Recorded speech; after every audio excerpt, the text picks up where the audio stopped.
Hello, good evening students.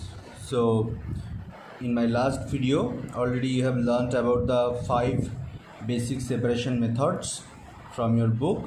So the last 2 parts were there, like evaporation and condensation.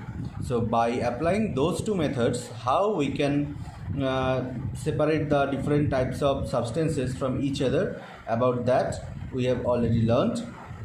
So now by using these 2 methods, basically how water cycle coming act means, whenever water cycle that kind of cycle is happening, so how these 2 processes or methods are involved or related with each other in that water cycle.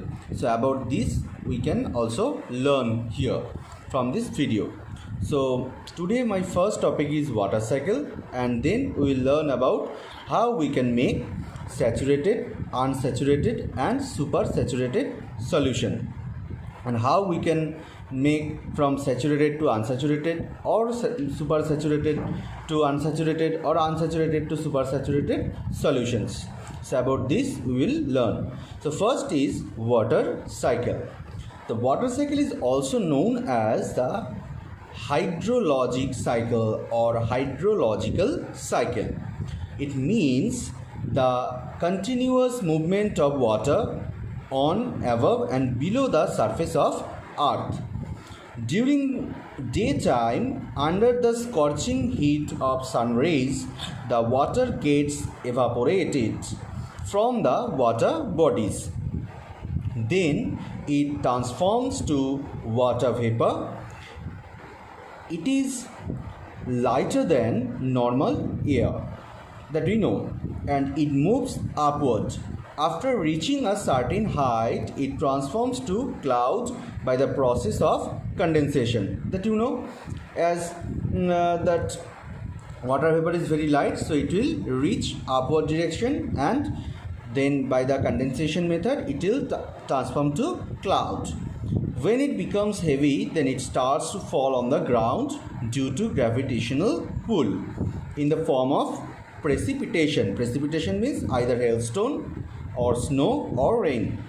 This is called water cycle, that you know very well. Water cycle involves the exchange of energy, actually the exchange of energy, which leads to temperature changes. When water evaporates, it takes up energy from its surroundings and cools the environment. When it condenses, it releases energy and warms the environment. Water cycle involves the following steps.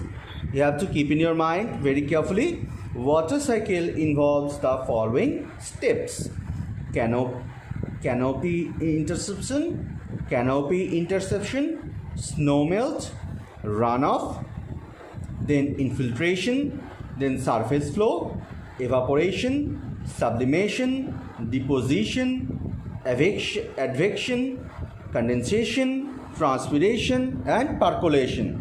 So all of the methods will be involved, or all of the steps will be involved in case of water cycle. So all are not very much important, but you can see here evaporation and condensation, these 2 important steps are also involved, and along with these 10 more steps, important steps are also involved in the water cycle. So this is a very important topic from this chapter. Now you can also do this experiment, means water cycle experiment, at your home. So from my video, means one more video is added with this video. With that you can also test this water cycle at your home, which is very much important topic.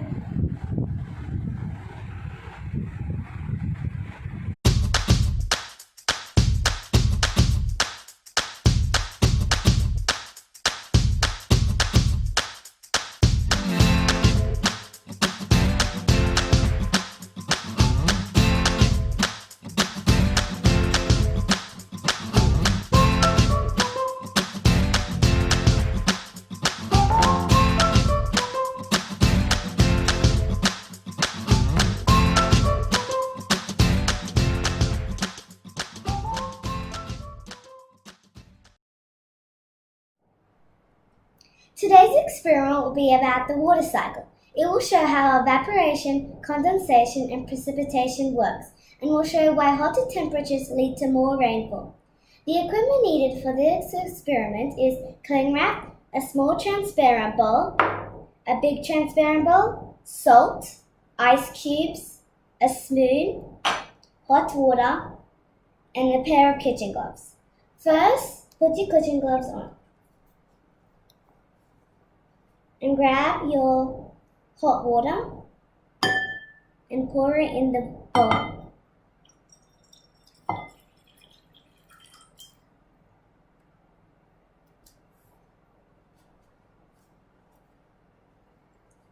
Next, grab your salt and pour some in the water and mix it in with the spoon until the salt dissolves in the water.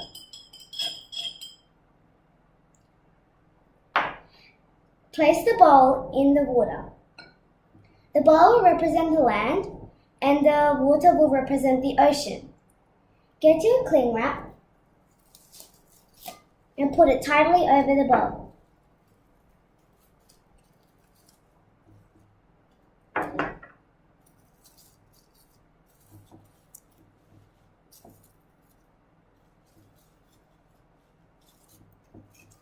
Make sure you put a second one over so you don't leave any gaps.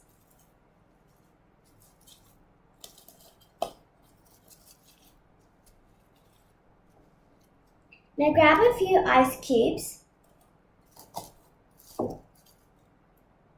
and put it on top of the bowl, on top of the cling wrap.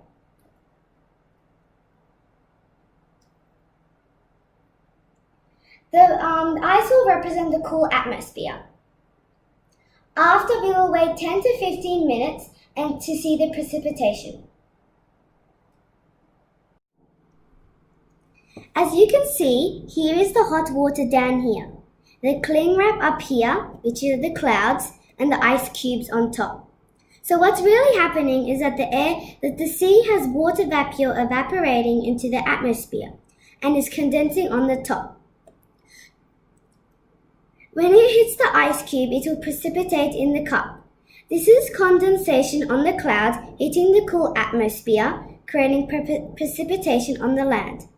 In another 5 minutes, we will take off the clouds and see how much precipitation we have on the land. It has been 10 minutes and I am going to take off the cool atmospheres.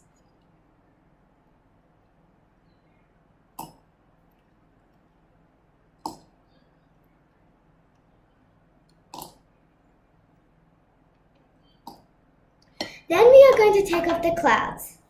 But be careful because the ice has left a puddle of water because it has been melting when it was up in the cling wrap.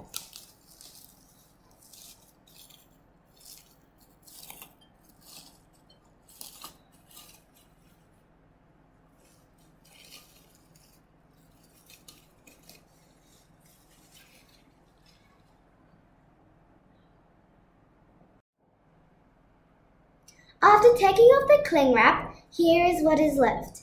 So inside the bowl we have some precipitation, but not that much. Let me see if I can pour it in. That's how much precipitation that the land has received. Okay, this is my water cycle experiment. It showed how evaporation, condensation, and precipitation works and how it cycles around. Thanks for watching. Okay students, now we will learn about 3 types of solutions. How we can make unsaturated solution, then saturated solution and supersaturated solution. First, what is called unsaturated solution?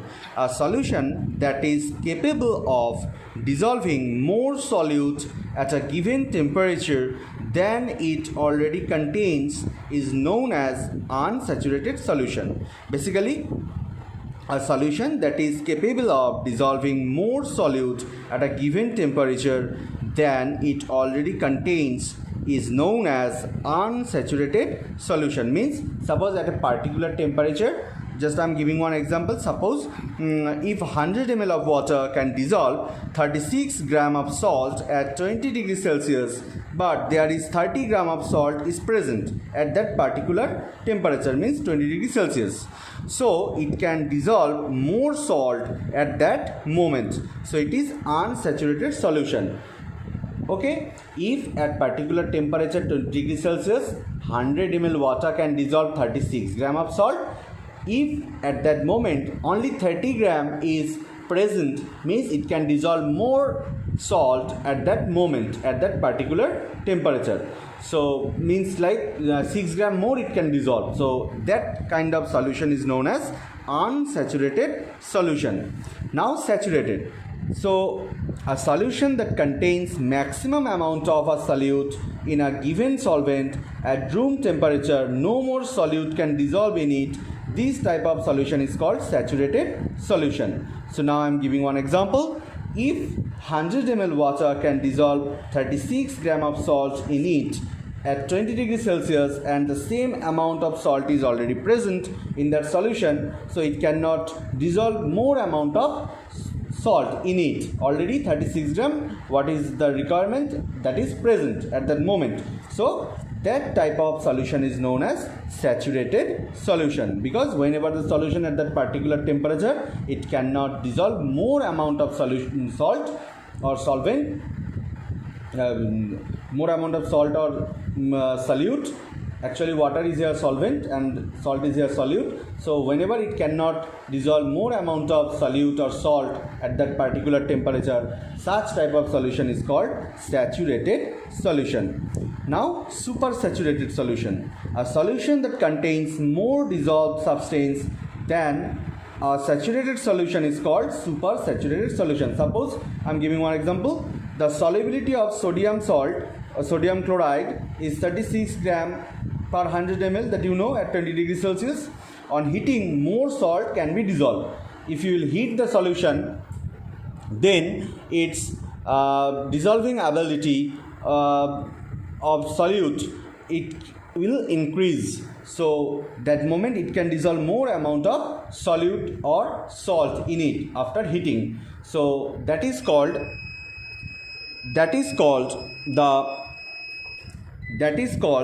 the supersaturated solution. So this way you can do the things, means this way you can do the experiment at your home also. So do these things at your home. Now one more thing is here, that how you can do the change from unsaturated to saturated solution. Means suppose you have one unsaturated solution, so very easy to make it saturated. So whenever you will add just a little bit of salt or sugar, if that is sugar solution or salt solution, accordingly you have to add. If it is salt solution, you will add more salt, or if it is sugar solution, then you will add more sugar with that solution, unsaturated solution at that particular temperature. So this way you can make an unsaturated solution to saturated solution. You have to keep in your mind. And from saturated solution to unsaturated, how we can do that? If you will add more amount of solvent or water with that saturated solution, then the amount of solute or salt, it is required more at that moment, because already you have increased the level of solvent or water in that. So in that way also you can make one saturated solution to unsaturated solution. So one more video is added with this. So from that you can also do, by seeing that you can also do the experiment at your home. So today up to this, students.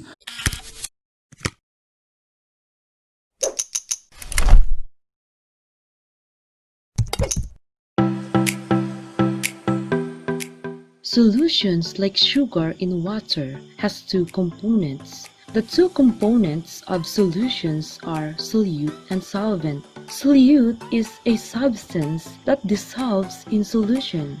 It is usually present in small amounts. In this mixture, the solute is sugar because sugar dissolves in solution and is usually present in small amounts. Now, let's talk about the solvent. Solvent is a substance that dissolves a solute. It is usually present in greater amount.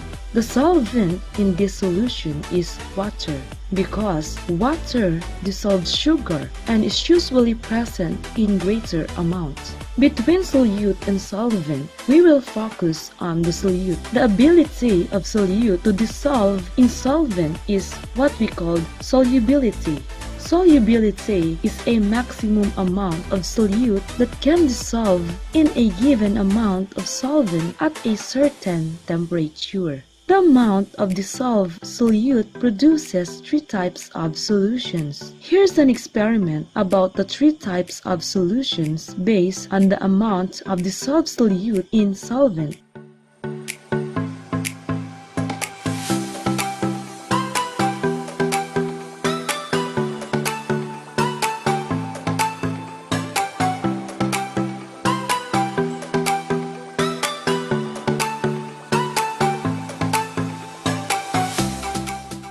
Unsaturated solution is a solution that contains less solute than the maximum amount the solvent can dissolve at a given temperature.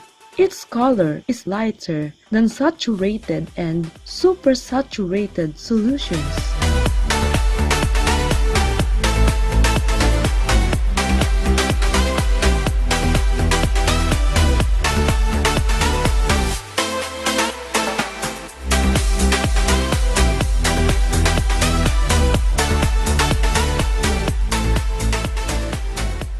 Saturated solutions is a solution that contains the maximum amount of solute dissolved by a given amount of solvent. The color of saturated solution is intermediate between unsaturated and supersaturated solutions.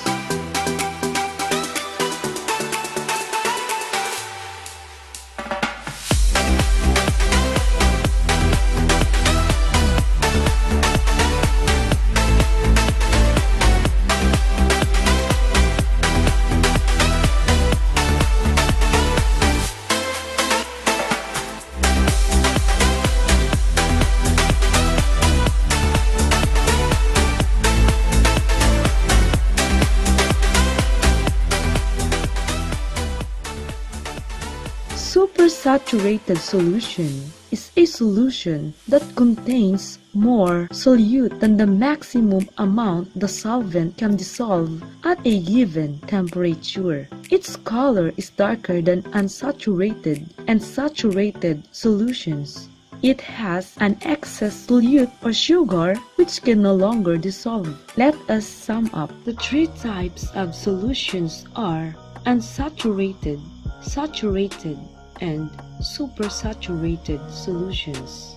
Unsaturated solution is a solution that contains less solute than the maximum amount the solvent can dissolve at a given temperature. Saturated solutions is a solution that contains the maximum amount of solute dissolved by a given amount of solvent. Supersaturated solution is a solution that contains more solute than the maximum amount the solvent can dissolve at a given temperature. The color of unsaturated solution is lighter than saturated and supersaturated solutions. The color of saturated solution, on the other hand, is intermediate between unsaturated and supersaturated solutions, while the color of supersaturated solution is darker than unsaturated and saturated solutions. Supersaturated solution has an excess solid which can no longer dissolve.